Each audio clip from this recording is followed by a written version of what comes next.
नाज़रीन, मीरपुर खास में ईवान सहाफ़त पारां सकाफ़ती कैंप क़ाइम कई हुई, जंहिंमें सहाफ़िन समेत सियासी समाजी तंज़ीमुन ऐं शहरनि वॾे अंग में शिरकत कई। तफ़सील ॾिसूं था फज़ल शर जी हीअ रिपोर्ट।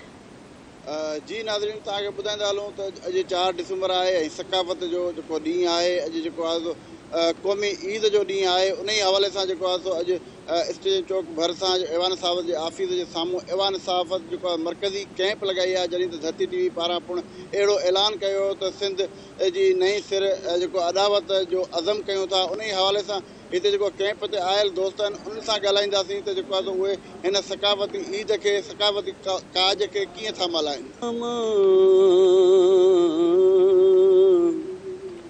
सूंह तुंहिंजी मथां छा लिखी छा लिखां, छा लिखी छा लिखां, हिकु कलां हिकिड़ो मां कीअं पूरो पवां, छा लिखी छा लिखां, छा लिखी छा लिखां। जो भी धरती टीवी वारनि जो बि जेको आहे शुक्रगुज़ार आहियां, जे एॾी वॾी असांखे मोट ॾिनी आहे, संगत सॼी बीठी आहे, सॼे दोस्तनि जी बीठी आहे। ऐं कल्चर डे जे हवाले सां ॻाल्हायां त सिंधी ऐं टोपी ऐं अजरख जी क्या कहिड़ी ॻाल्हि कजे। ही ख़ासि करे सॼो क्रेडिट असांजी सिंधी मीडिया खे वञे थो, धरती टीवी वारनि खे, पूरी हुनजी टीम खे वञे थो।